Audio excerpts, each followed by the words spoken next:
Welcome to episode 4 of Truth and Consequences with Doug Poppa. As I stated in episode 3, Las Vegas Justice Court Judge Melanie Andress-Tobiasson is currently under investigation by the Nevada Commission on Judicial Discipline.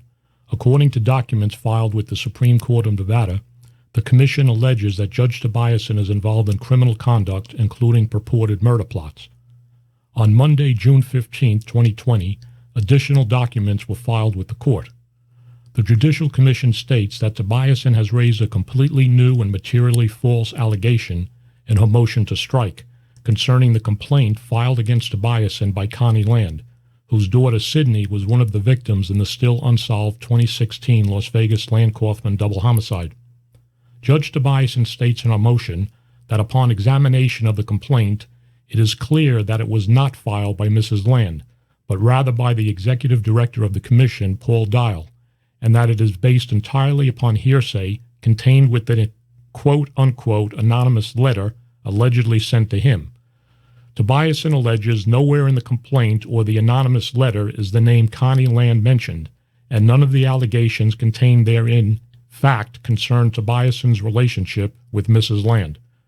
The commission, however, asserts in the documents that Tobiasson's allegations that Connie Land did not file a complaint is 100% false. In truth, Tobiasson has a copy of the complaint that Connie Land filed on January 3, 2019, the commission states. The commission also states that Tobiasson's claim is a false and dishonest allegation. According to the commission, a computer disk that was enclosed with the May 8th letter to Tobiasson contained the 2019-005 complaint filed by Connie Land on January 3, 2019. Further, the computer disk supplied to Tobiasson also contained hundreds of pages of evidence related to Connie Land's complaint. The court documents also contain the first 2 pages of the Land complaint, which shows the date the complaint was received by the commission and Connie Land's signature. The commission states that it was not able to attach the remaining pages of the Land complaint, which detail Mrs. Land's allegations, because the details are confidential at this stage of the proceeding, but that the commission will gladly do so if the court allows these pages to be filed under seal. In conclusion, the commission states that the allegation that Connie Land did not file a complaint is 100% false. Moreover, there is no question that Tobiasson has a copy of the Land complaint and hundreds of pages of evidence related to that complaint. Accordingly, the court should strongly consider whether Tobiasson's flagrant dishonesty and blatant attempt to mislead the court and cause even further delay of the commission's proceedings against Judge Tobiasson is worthy of severe sanctions, dated this 15th day of June, 2020. As I stated in episode 3, the Judicial Commission turned over to Tobiasson their entire investigative evidentiary file, including all documents, records, audio files, and transcripts of interviews that were obtained by the commission's investigator, Mr. Adam Wignansky. Those files are currently sealed by the court from public access, the contents of which are known to Tobiasson and the commission. The documents filed on Monday, June 15th, list the evidence. However, the majority of the items are blacked out with black marker.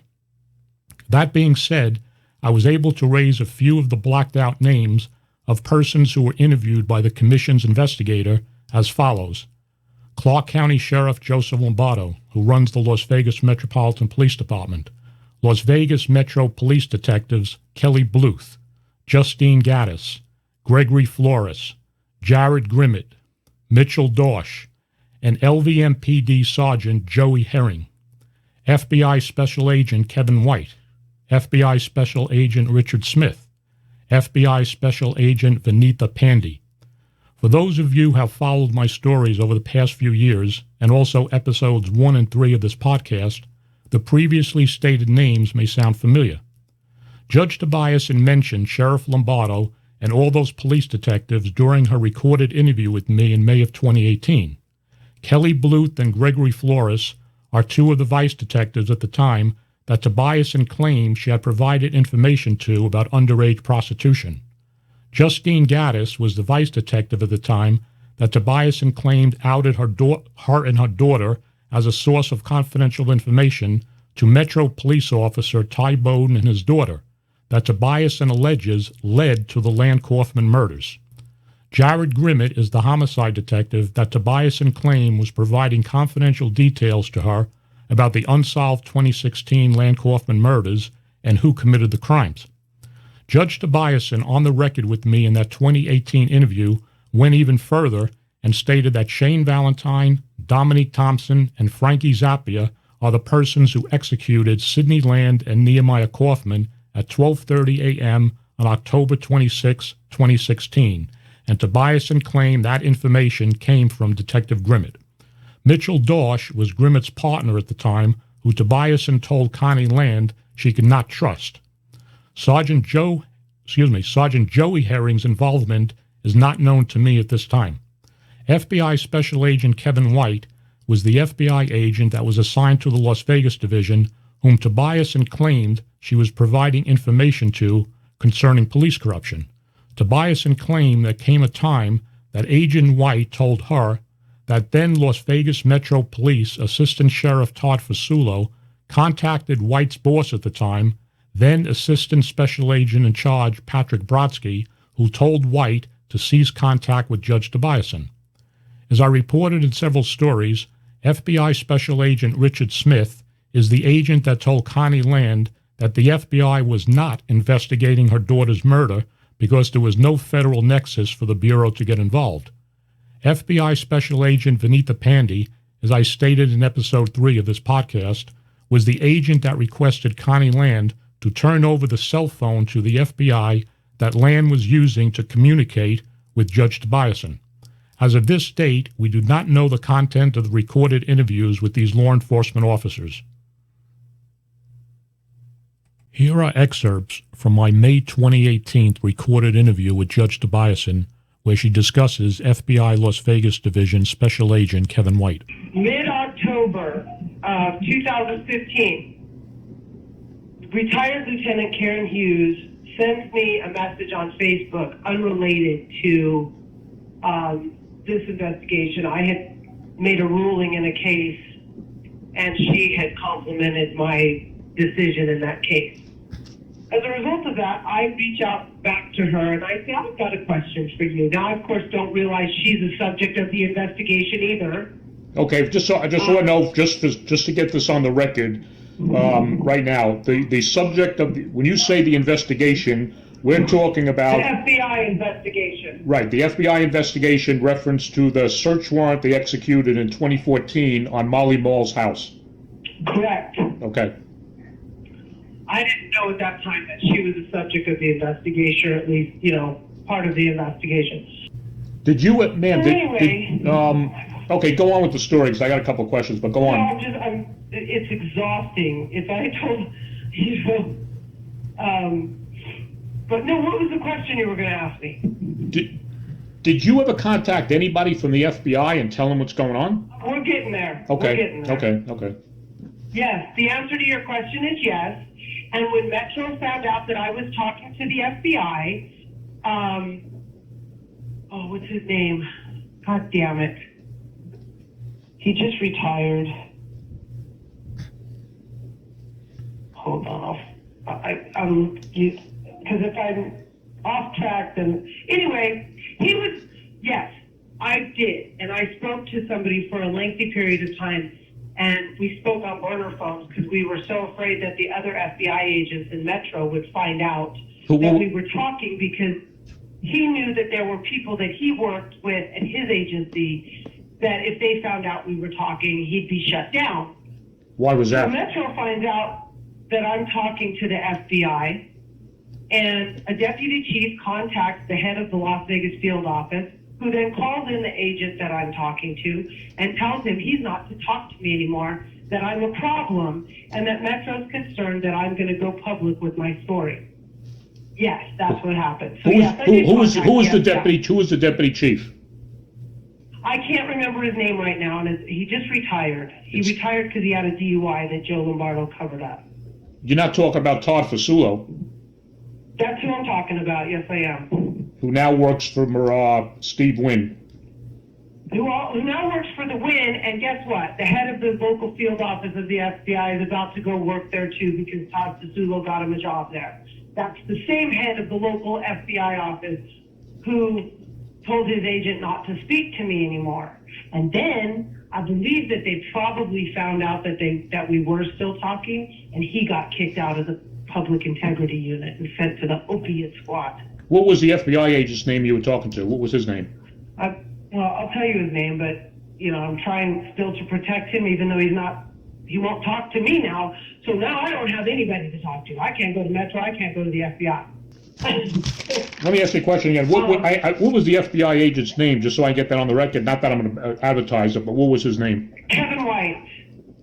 Is he still with the Las Vegas division?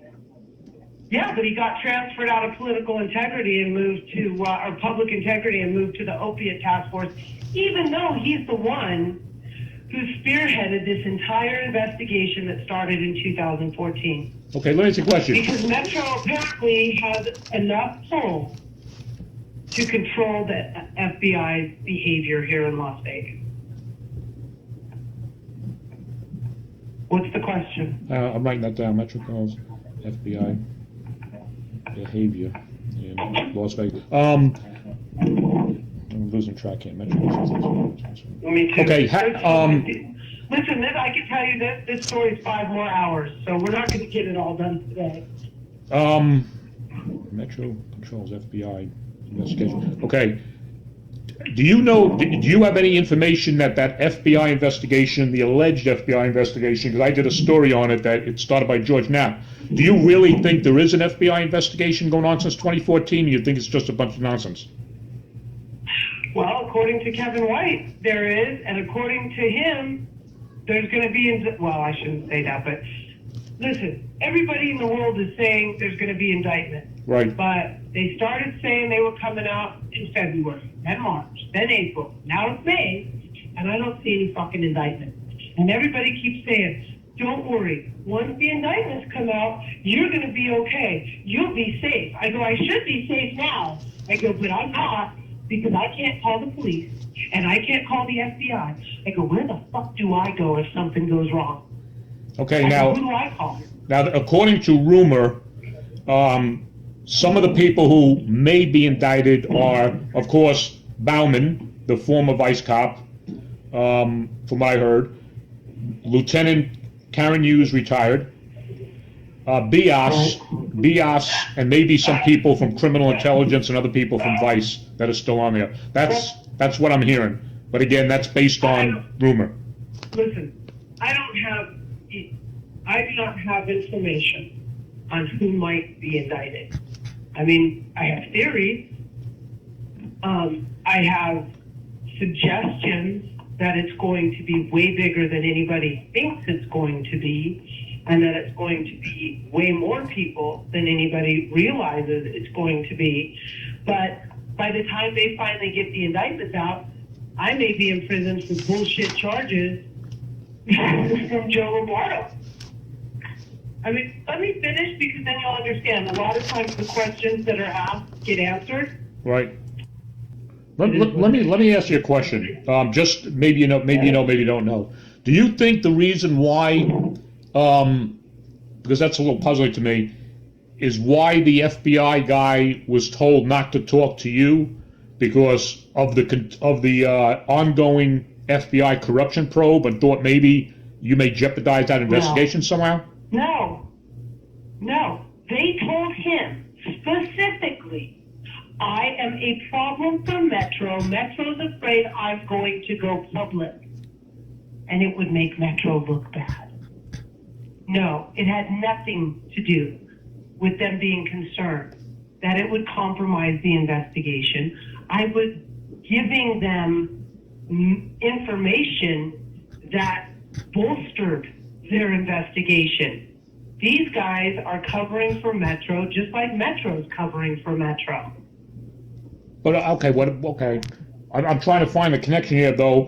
Why would the FBI be covering for Metro during a federal corruption probe? That's the part that doesn't make any sense. This is different. This is a completely different investigation.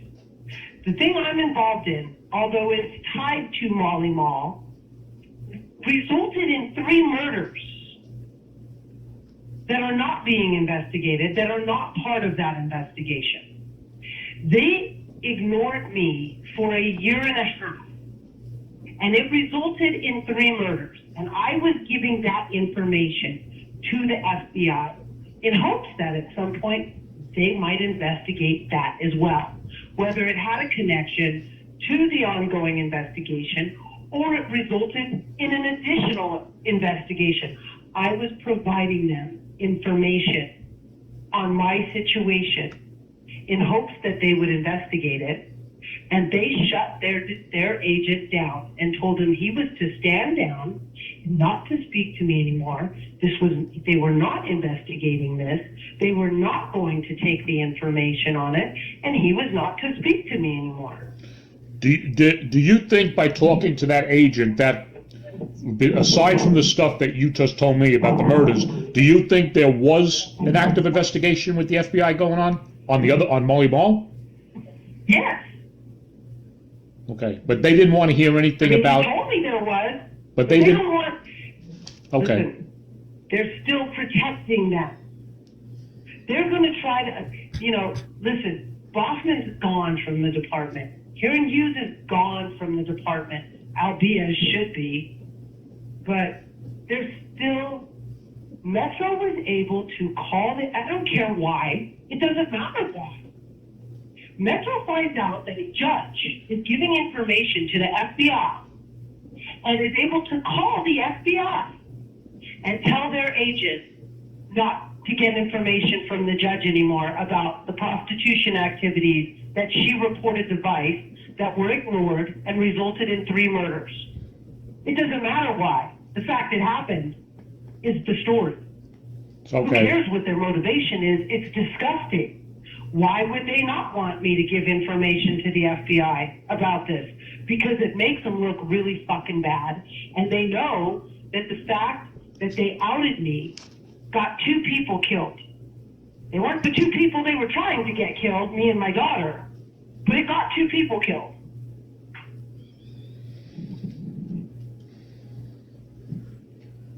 Let me ask you. I'll tell you, Joe does not want this story out there. Okay, let me ask you a question. How did you make contact with this FBI agent that you originally talked to? Did he approach you or you approached him? I approached him and it was the most bizarre. I had dinner with a lady who runs a group called Sesame.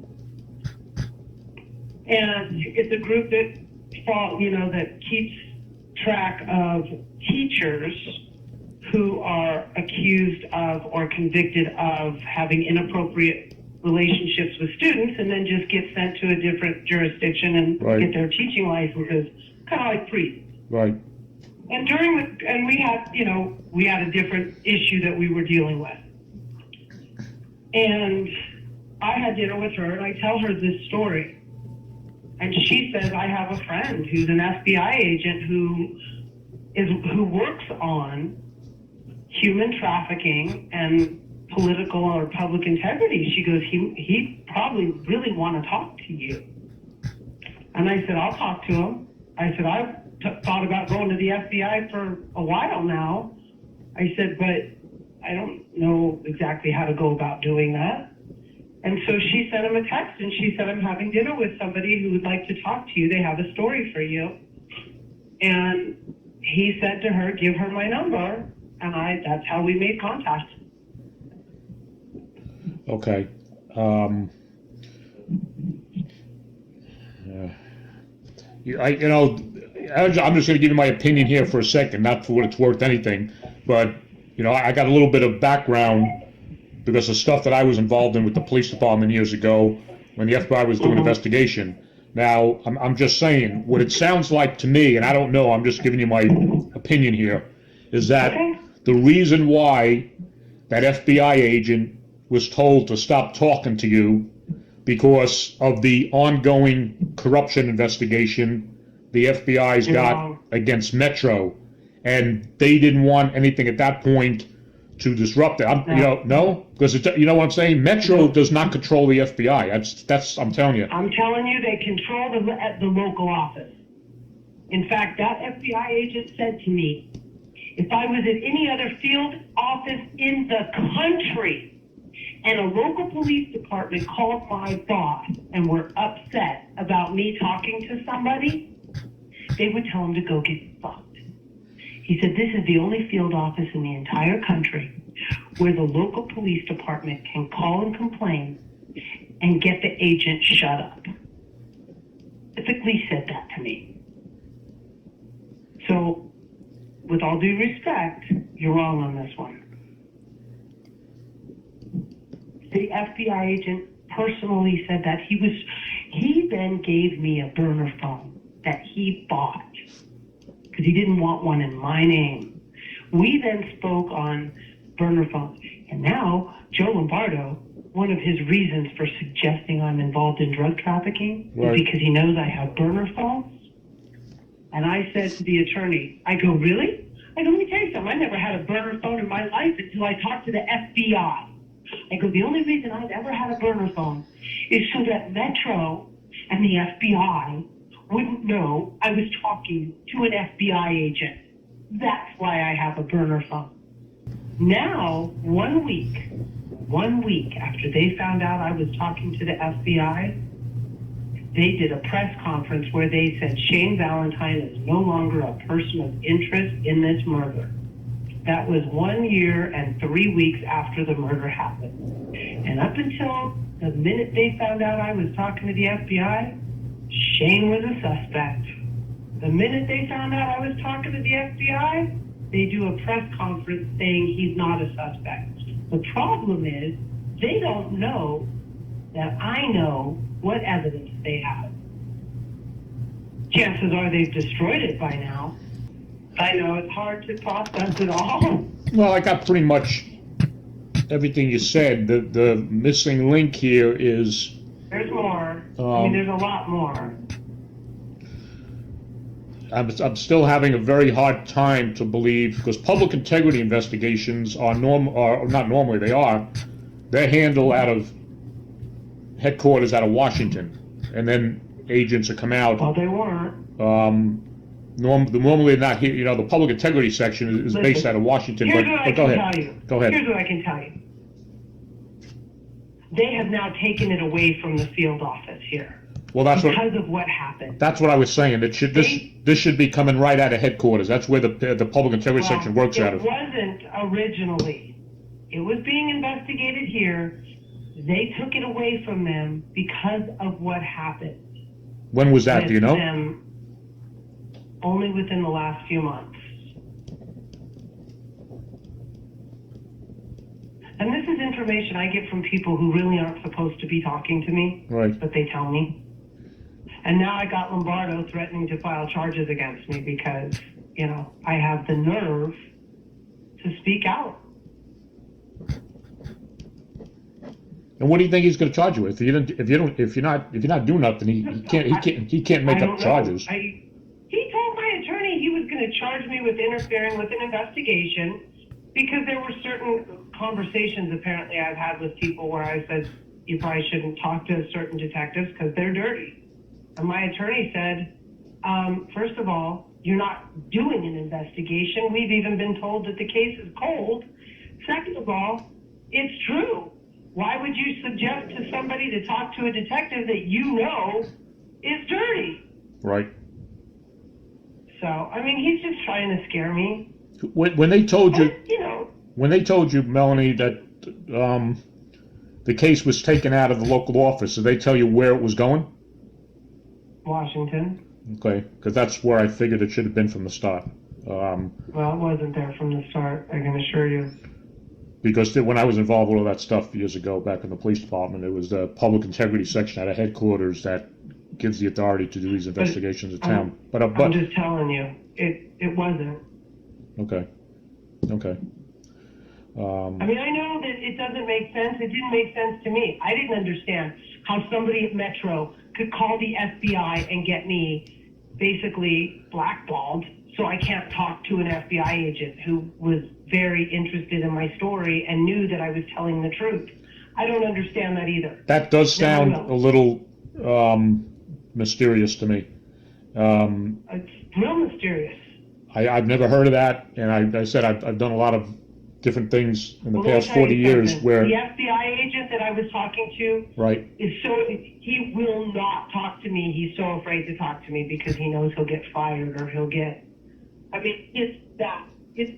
listen, he's as mind blown as I am. He's afraid to talk on his phone, his work phone, because he doesn't trust the other agents he works with. I'm not crazy, okay? no, I don't think you're crazy. He's told me, he and I talked at length. We would meet at churches and libraries so we could talk. He was terrified to be seen with me in public because he knew they wouldn't want me talking to him. Right. Once he knew my story, he knew what would happen if they found out that we were talking. And he was right. He told me what would happen if they found out we were talking. They found out we were talking, and exactly what he said would happen happened. So, whether it makes sense to you or not, what it should say to you is this is bigger than I ever, this is stuff that they really, really, really, really, really don't want to become public. That's what it should say to you, is that this shit is huge. Well, yeah, there's no doubt in my mind, just for what you told me, if the FBI knew half of what you're saying, this is a major federal corruption investigation. That's there. I will honestly say that I don't care what anybody thinks about the FBI or nothing. I'm telling you that personally, and I don't have any information on this, but I told somebody the other day, because they asked me about why it's taken so long for this federal corruption probe since 2014. I'm saying those things could take years, and I'll tell you why. Because if it starts out as vice cops being involved with pimps, as why when the FBI hit Molly Ball's house, they did not notify Metro because they didn't trust Metro. So they did they did the thing themselves. Now, I believe since then, and I don't have any direct knowledge of this, that this has gone far beyond just corruption in the vice unit. And I think that's why Joe Lombardo is probably a nervous wreck, specifically having Aaron Rouse standing next to him during 6 months when he was doing those interviews to the thing. He was a nervous wreck. But I still believe this is a major federal corruption probe, and it is being conducted by the Public Integrity Section of the FBI that's usually run out of Washington. Then they send agents out here and do it. But I think it's gone far beyond. I think it's gone far beyond, Melanie. I think it's one of the last times I spoke to this agent before he quit calling me, and I will tell you this, he's gotten messages to me to let me know that I'm okay, that, he knows what's going on, he knows I'm scared, and, he's managed to get me messages, but he also got me the message that if they ask him if he's talked to me, he doesn't want to have to lie. No, he's got to tell him the truth. He's got to tell him the truth. So and then that's you. That's why he's refusing to talk to me, because he doesn't want, but what does that tell you? That he's afraid of them finding out. You know what I mean? Well, I'm not too sure that when the way it's being relayed may be the way it is. I believe you when you said that if Metro contacted the FBI and said, "Hey," I'm going to tell you this right now. Metro, I don't care what you believe, Mel. I'm telling you, Metro is not going to tell the FBI to knock off a federal corruption probe. That is just a bunch of nonsense. No. You misunderstood me. I did not say that they said to stop the probe. I'm telling you, they did not want me giving this agent the additional information that I have. This thing with me is a completely separate but huge issue for Metro, because it involves judges and police officers and fire chiefs and human trafficking and the allowing of it to happen to our children, the ignoring of it, when somebody brought it to their attention repeatedly, and then the murders. Now, where I didn't go, see, there's so much information that, hold on, I think my son's coming downstairs, and I will not discuss this in front of my kids anymore, because my daughter is scared. She had an incident at her house the other night. She's not convinced it was unrelated, and the police had to come. A lady was trying to kick in her door, was screaming for help, but, was crazy. And the police came, and you know what my daughter was afraid of? What? My daughter's afraid because the police know that she's my daughter and where she lives. Mm. She's more afraid of the police knowing where she lives than the crazy lady who was trying to kick in her door. Okay. Let me tell you something, Judge.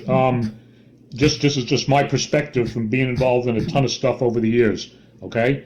If I was the FBI and I was conducting a federal corruption probe on a major police department like Las Vegas Metropolitan Police Department, and in the middle of this investigation, I find out that there's an FBI agent who's talking to somebody who has information that's no doubt in my mind is part of their investigation, the probe, if you believe that or not. They told this guy to stop talking to you because they're afraid something's going to jeopardize the investigation they have ongoing. I could see that happening. I mean, I'm telling you, I've seen it happen before. It's not to say... I understand what you're saying. Right. It's not to say that the investigation... What I'm saying... Go ahead. ...is that Fasulo called the head right. of the Las Vegas field office right. and advised them that this guy was talking to me, and he was then told to stop talking to me by the head of the local field office. Right. But there's a lot more information on my stuff that I can give you if you're interested in it. Yes. I told you about the meetings with the sheriff after the murders. Right. The lieutenant in vice wrote a memo that was completely inaccurate and false. Right. Without speaking to me first. She never asked me what happened. She never asked to her when I spoke to them. I'm going to have to go after this because I'm going to dinner with my son, and then we can talk again maybe tomorrow. But long story short is, I had never reported this. And the reason I didn't go public is I was trying to protect my daughter. Right. And I didn't want, and that's why when you say it seems stupid to target kids like mine, no, because most people don't want to go public. The difference between me and everybody else is I don't care what it does to my reputation. I don't care what they try to do to me as a result of going public, and they are going to try to do stuff to me. It's clear because Joe Lombardo's already threatened it. But I wrote memos back that I had to because she put my daughter's name in a memo in writing, my name, the other judge's name, the other judge's daughter's name, the police officer's name, the police officer's daughter's name. And as a result, I had to write a response. I went to my attorney and said, what do I do? I go, this is all bullshit. And he says, if you don't write a response explaining everything you've done, they will leak this eventually, and it'll ruin you because it's inaccurate. Mm. So I wrote responses, and then Ray Buck wrote a summary, and then Bluth Diaz and the Lieutenant Trish Spencer got kicked out of ICE, and now Bluth is on Homeland Security, which is doing their own internal investigation of the corruption in Vice, run by one of the Vice guys who's being investigated. Diaz has at least 3 IAB complaints dismissed, or he got 40 hours for admitting that he had sex with multiple prostitutes. 40 hours. I think I'd give 40 hours for stuff in their children. It's like, and then Trish Spence was kicked off the captain's list and sent to Southeast Graveyard. She's now just been promoted to captain. So Joe Lombardo basically thought that I was dumb enough to believe that when these people got kicked out and got punished, they were going to get punished. Now they're all right back where they're on Vice. But there, the reality is, what should have happened and what did happen are two entirely different things. And, now they're trying to cover up the homicide, where Shane Valentine is a suspect. And I believe the reason that Metro does not want this to come out is because if the entire story comes out, it's going to be clear that their behavior on that day, in this case, created, allowed for these men to continue to target our kids, not just judges and cops, but a lot of kids. It's not just our kids, but, our kids were involved. They allowed it to happen. They knew it was happening. In fact, in Trish Spencer's memo, she says that the first time they ever knew Shane Valentine was in September of 2016. They blatantly looked, saying that they never knew Shane Valentine's name prior to that. Okay? Okay. Anyway, I sent you those memos. You can read them. There's a lot more here. Listen, I don't know how the FBI works. I don't trust any of them. I can tell you that. I don't trust the FBI. I don't trust Metro. I don't trust anybody. God help me if I need the police, because they're not going to help me, I'm sure. I'm paranoid because I don't do anything. Like the worst thing I do is maybe have 2 drinks and drive home. Right. Which I can't do now because I know I'm being followed. I mean, what's really sickening is that I've not done anything wrong. I've provided information. I tried to get the cops to do something. And now that I'm speaking out, I'm being followed and threatened with criminal charges. It's disgusting. What is it? What do you want me to do?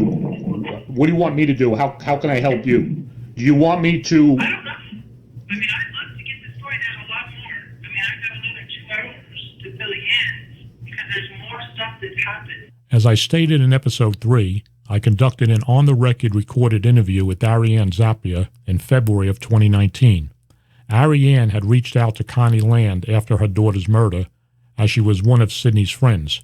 Ariane's sister, Frankie Zappia, is one of the persons whom Judge Tobiasson has claimed was involved in the Land-Kaufman murders. As I previously reported in some of my stories, Frankie Zappia has denied involvement in the murders. Ariane also had contact with Judge Tobiasson, FBI Special Agent Kevin White, and others.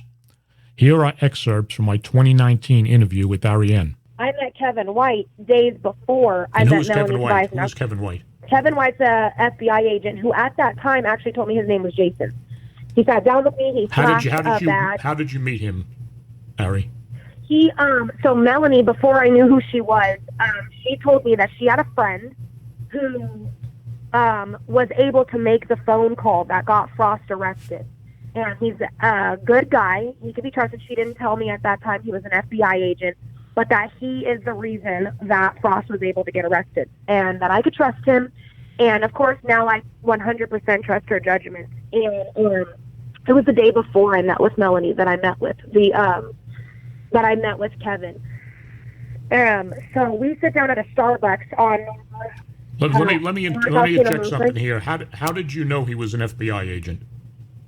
I actually didn't know he was an FBI agent until we sat down because he quickly flashed a badge. He told me his name was Jason and that he worked for the FBI.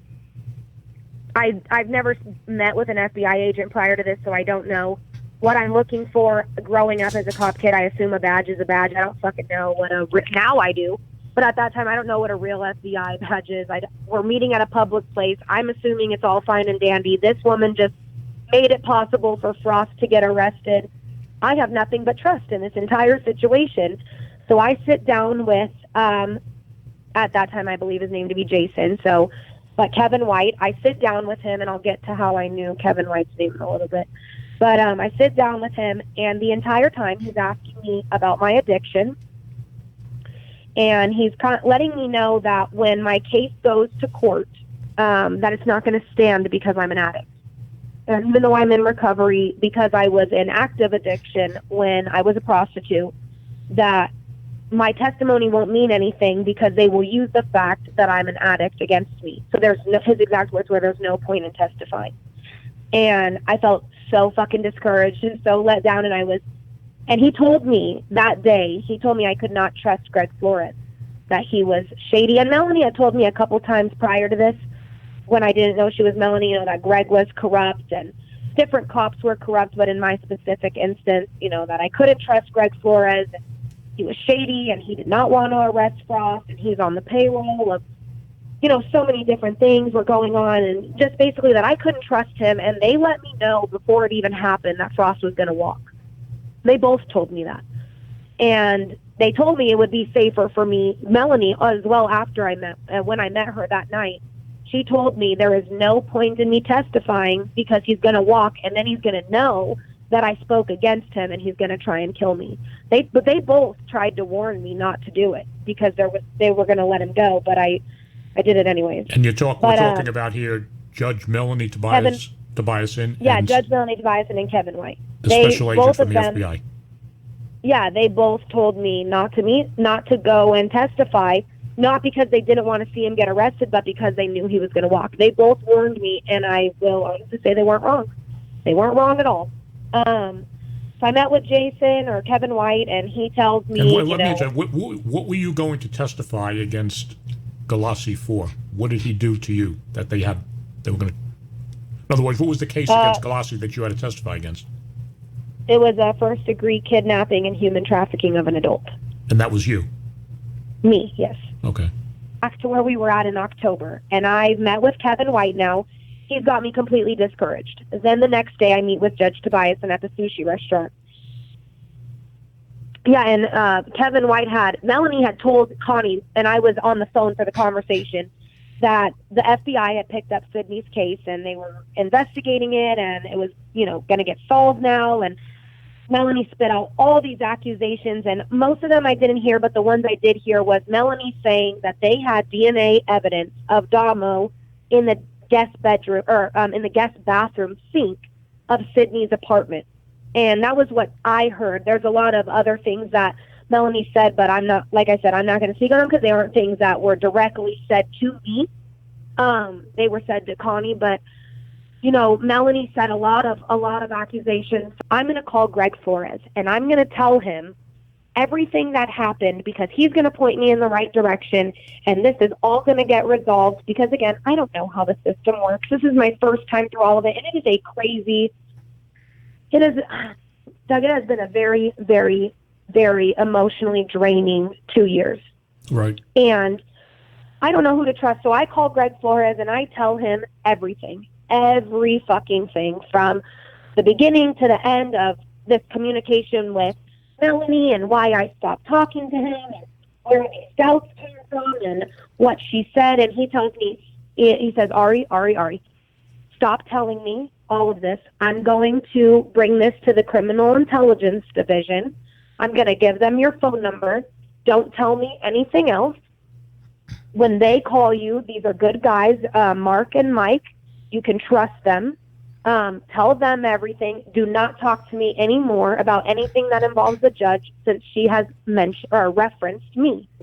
And I was like, so I can't talk to you about it. And he was like, it's not that you can't talk to me about it. I don't want you to talk to me about it because this is going to start an investigation. She talked to a victim in an open crime that is supposed to be testifying, and she has put a doubt in your mind to testify. So he tells me he doesn't want to hear anything else, and when these people call me to talk to them, and I can trust them. Okay, hold your thought there for a second. I'm going to stop the recording and start it over because it's getting 171 megabytes. I don't want anything to happen to it, so I'm going to stop it, and then I'll start it over. Just hold that thought. Take a breath there for a second. Okay, this is Doug. I just started the recording again, second recording. It's February 2nd, 2019. The time is 20:54 hours. That's 8:54 p.m. Pacific time, and I'm talking to Ari. Okay, let's go ahead. We're good. Okay, so now we've opened up this Criminal Intelligence Division investigation, and I meet with them twice, once at a Starbucks, once at a park. It's a black guy and a white guy. They're partners, Mark and Mike, and The only questions they ask me And are these about guys the are judge. Las Vegas Metropolitan Police Department detectives with the Criminal Intelligence Division? Yes. Okay, go ahead. Yes, it is. And this is now the end of October. And so we open this investigation and we start talking.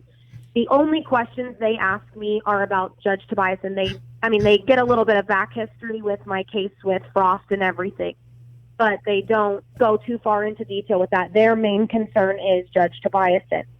We begin talking and we meet, and the first time we met was for like 3 hours, and they asked me if I would be willing to provide them every text message encounter that I had with Judge Tobiasson, and I said absolutely, you can have everything.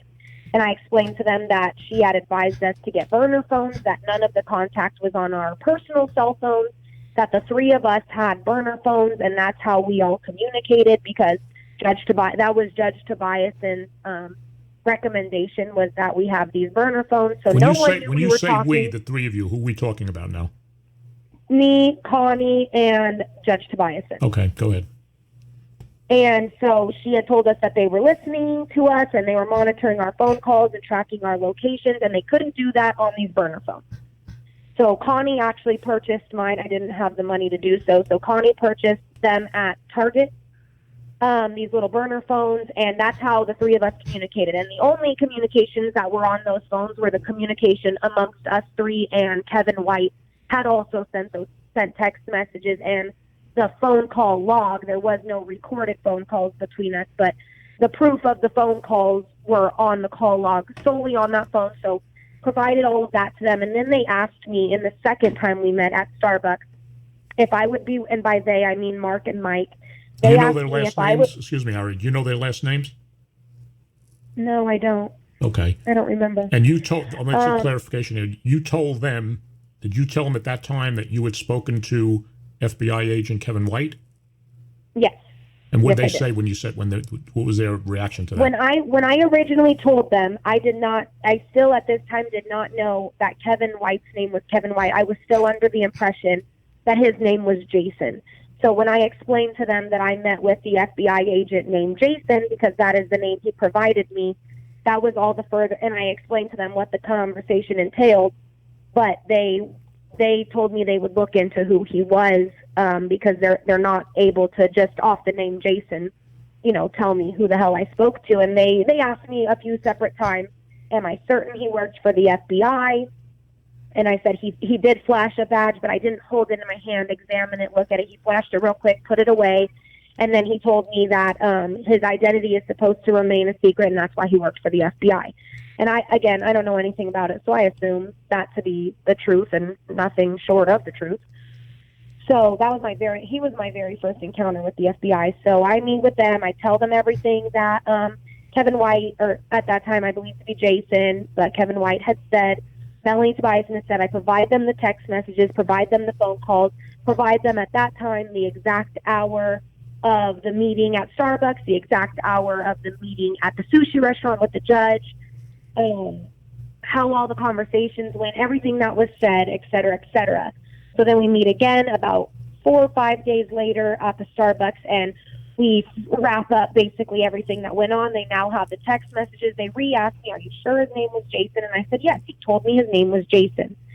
And they just both looked at each other, wrote it down in their little notebook they had, and they didn't say anything more about it. They asked me if I would be willing to do a polygraph test. And I said, what is that?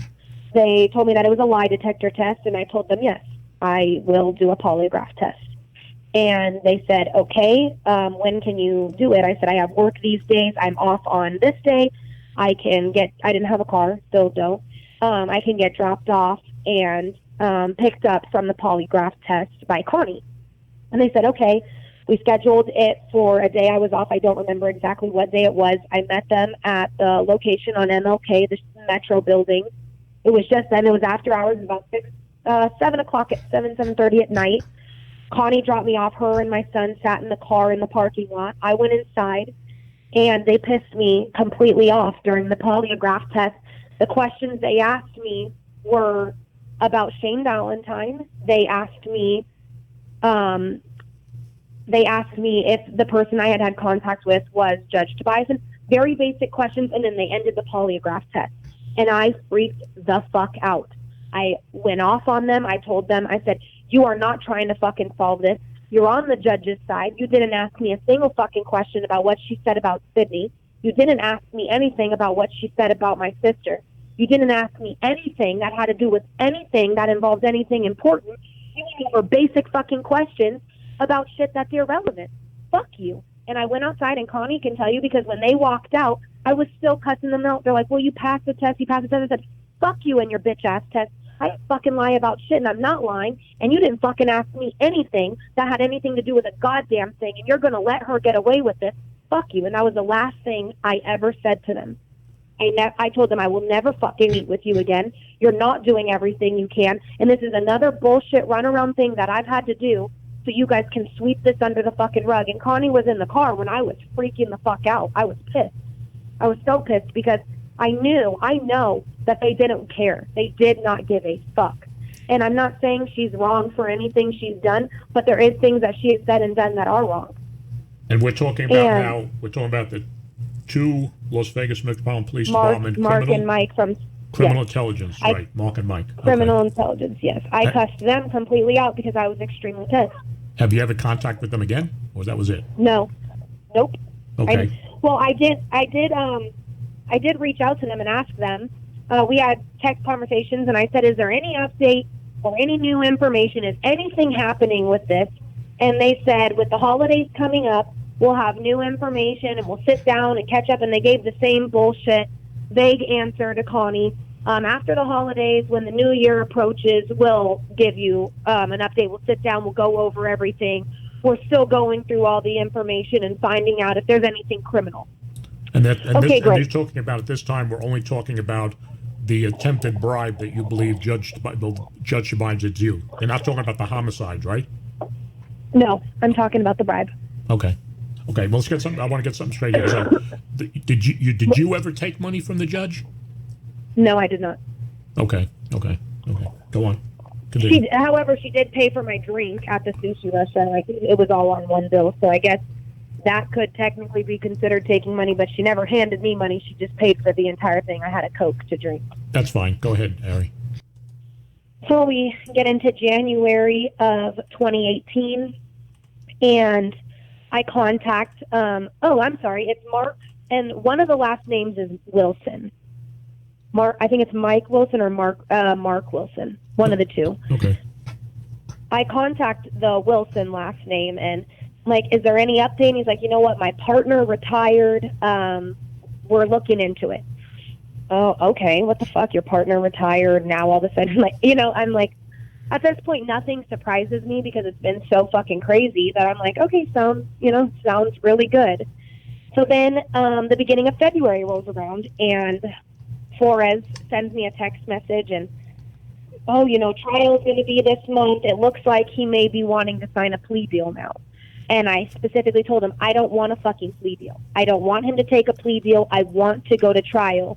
He told me, and those are in text messages that the FBI and criminal intelligence now has, he tells me, unfortunately, it seems that the person behind bars has more rights than the victim because they can and do have the right to sign a plea deal without ever going to trial. Right. And I said, that is fucking bullshit. I don't want a plea deal. I want to go to trial because a plea deal, he's not going to plead to everything he did. I want him to pay for what he did to me. If you give him a plea deal, he's going to get out and he's going to do this to somebody else. And he said, unfortunately, if he signs a plea deal, there's nothing we can do about it. So I get mad, and I'm like, fuck you. Then you're obviously not in this for the best interest of me. You don't care about my safety. It's his first real offense in Vegas. They're going to basically slap him on his fucking wrist, and he's going to get out, and I'm back to being in danger. A plea deal would make him plead guilty at minimum to pimping and pandering or something like that. Mm-hmm. Pandering, which is a pimping charge. I'm like, no. So you told me that the first-degree kidnapping charge held a maximum sentence of life in prison, and that his exact words to me were that kidnapping was such a broad spectrum that it could be something as simple as he put you in a room and shut the door that you didn't want to be in. He said that's how broad kidnapping is. putting someone in a place against their own will. That's kidnapping. Right. And anyways, so he tells me that, and then he tells me, okay, Frost isn't taking a plea deal. He wanted to go to trial. So I'm like, great, see you in fucking trial. Because now I'm pissed at him because I feel like he's just not fucking giving a fuck about me. And by him, I mean Flores. I'm super fucking irritated. Everything's going completely wrong. Nothing's being done about the judge and her bullshit. So I'm just super fed up. So I'm like, it sounds fucking great. See you in court. And he's like, I need an address to give you your subpoena. I said, no, because I have now moved at this point because I'm fucking terrified for my life because everything is going wrong. I said, no, I'll meet you in person and you can serve me the subpoena. I don't see why it's a big deal. You sent me a fucking text message last time, so why can't you meet me in person and give me the goddamn subpoena? I need your address to send the subpoena to it.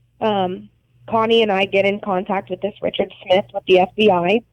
Oh, I didn't tell you this on the record. This is off the record. So now it's on the record. Connie and I get in contact with this Vanessa Panny, whatever. And we meet with her and give another person we give all the text messages to, run the whole goddamn story by. And how'd you get in touch with her? How'd you get in touch with Connie? I've never ever personally gotten in touch with any of the FBI's or anything. They are all points of contact from Connie. I have never reached out to or known how to contact any of these people on my own. Okay. Connie met with Vanessa, and then I guess Vanessa wanted to meet with me. So then after Connie had initially met with her, I went and met with her. Then after the meeting with Vanessa, I guess Vanessa then sent Connie Richard Smith, who then Connie met with Richard Smith, I think a few times before I ever even contacted him. But before he wanted to contact me, I meet with him once at the FBI building. Went inside the FBI headquarters, met with him and his partner. Don't know his partner's name. He's just extremely fucking tall, like probably 6'9". Young, my age probably. Who, this Richard guy? No, not Richard Smith, his partner. Okay. The tall, young guy. Meet with them, go over everything with the cases, and Melanie, Sydney, Anthony, my sister, Lauren Harvey, go over everything we just went over. And he tells me, wow, this is a lot of information. Can we meet again? And I said, yeah, absolutely. He said, okay, I want you to come back here. I'll let you know when. So we were supposed to meet the end of October of 2018. And he cancels for whatever reason. And then he tells me, I want to meet you November 2nd at 11 a.m. I said, that's my son's birthday. So if we're going to meet, not to be rude, but it's my child's birthday. I'm not going to spend all day with the FBI. This is my son's birthday. I will come, but I want it short, sweet, and to the point. We can meet again for a longer appointment another time, but I'm not going to have this long, drawn-out discussion on my son's birthday, spending it at the FBI. I'm sorry. He told me, oh, no problem. We'll only take about an hour. And that was, in fact, only an hour. We did meet. We went over Sydney, and the judge, and that was it. And we left talking the same thing, clarifying questions, and that was it, and I left. And this guy's name was who now? What was this agent's name? Richard Smith. And you met him at FBI headquarters, right? So he's obviously an agent, right? Yes, he was an FBI agent for sure. He actually put his badge down, let me hold it, look at it, very much so. Richard Smith of the FBI. Okay. Did Kevin White know? Did you talk to let me get straight here for a second. Did you ever talk to Kevin White about the bribe with the judge? No, because I had not been bribed yet. Because what? No, I hadn't been bribed yet. I hadn't met with Melanie yet. Oh, so Kevin White didn't know anything about the bribe from you? No, he didn't know anything about the bribe because I didn't know anything about the bribe. I met him the day before I met Melanie. Okay. So we go over everything, and I moved to Idaho. And now we get to the end of November. Nothing's come of anything. Beginning of December, I moved to Idaho with my son, asking a couple questions, just really the same questions we went over every time I met with him. Nothing more. And then he tells me he has some new information he wants to go over, and he wants to meet in person. And I tell him I'm not going to be in Vegas until now January of 2019. When I get back into town, if you want to pick me up from the airport, we can meet and talk. Okay, great. Let me know when you land. Well, now we're in January of 2019, getting pretty up to date, and your article comes out, and it's Melanie. Well, it's your article with Melanie, to be more specific, of the police corruption from her eyes. Right. The interview with her. The interview, yes, and the article throws me for a complete loop, because not only does she reference me, even though she doesn't put my name in there, I know that she's referencing me because I am his only other stepdaughter. Right. Besides Frankie, who is clearly named. And she mentions, an allegation of my stepdad feeding women to pimps, and all, what your article says about the corruption and all of these things, and references Sydney. And now I'm super confused because now I see Kevin White's name, which I know is the FBI agent that I have met with. Right. And that all this shit is coming full circle for me, and I'm so confused. So I decide I'm not going to meet with him. Fuck him. Fuck the FBI. Let me ask you a question. What made you knew Kevin White to be Jason? At what time did you know Jason was Kevin White, the real name? I told him. I knew that his name was Kevin White the day of my preliminary hearing with Frost, and Greg Flores told me his name was Kevin White. Okay. After being able to do lineup pictures, they showed me 4 sheets of paper. Who were they? Who showed your lineup? I don't remember who they were. They were separate. Agents. I don't remember their names. They sat in the room. FBI with agents? Me. Yes. What month are we talking about when they did the lineup? No. Yeah, beginning of November of 2017. So 2017, FBI agents letting you do a lineup for what purpose? They have to properly identify Jason in the pictures, because, again, he told me his name was Jason. They showed me 4 pages of pictures, and all the guys, I'm not even kidding you, in these lineups, they really looked identical. Like, if I didn't know who he was, I would have easily confused him with every picture in the row with him. Like, they all looked so similar, but Jason has a very distinct face for Kevin White. So I pointed out, and I guess word of mouth got to Greg Flores, because he told me that morning, stop! He told me that morning in the courtroom that it wasn't Jason, and after doing the lineup that I identified Kevin White. But the FBI never told you that, right? Only Greg Flores told you that. No, the FBI never told me his name. Only Greg Flores did. Okay. So what was the FBI's concern? Was that this guy Jason may have not have been an FBI agent? Yes, that was their concern, because the name I was given was Jason. Did they say anything to you like he should have given you his real name? Any reason why he was using Jason? No. Okay. They never told me, and Greg Flores never told me anything. Criminal intelligence later told me that they don't believe his name was Jason, and that if his name wasn't Jason, then he needed to, then it was wrong of him to not properly identify himself, because that is not standard FBI protocol. That's true. That's correct. That was what criminal intelligence told me, but criminal intelligence did not tell me that his name was Kevin White. They just told me that they don't believe that his name was Jason. This is after I've done the lineup, and that if him telling me his name was Jason, if he is in fact, and they never confirmed nor denied that it was the person until Greg Flores told me it was the person. They never confirmed nor denied that it was him, but after the lineup, and I'm able to identify the same person multiple times, kind of confirmed for them that I did not was Jason, but was Kevin White. Did anybody that's else how I found out. Since that time any FBI to tell you anything about Kevin White, his status or anything? They say anything was going on with him? Richard said that Kevin White was no longer in the FBI. He said what? He said that Kevin was no longer a member of the FBI. Richard White told you that? I mean, Richard Smith told you that? Richard Smith, yeah. When did he tell you that? When we met at FBI headquarters. And what month was that again? November 2nd. of last year. Of 2018, yeah. So November 2018, Richard But I White. think I heard from somebody else that he's just in a different division. But Richard told me that he didn't work for the FBI. That he no longer works for the FBI, or he never worked for the FBI? No, that he no longer works for the FBI. No longer works for the FBI. Well, that's real interesting. No. I suggest that to add clarity to the podcast that you just heard, you may, if you haven't already done so, want to listen to episode 1 and episode 3 that are related to both the Land Kaufman murders and Judge Tobiasson. All my podcasts are available on the YouTube channel, Truth and Consequences with Doug Poppa. Thank you for listening and subscribing to my podcast.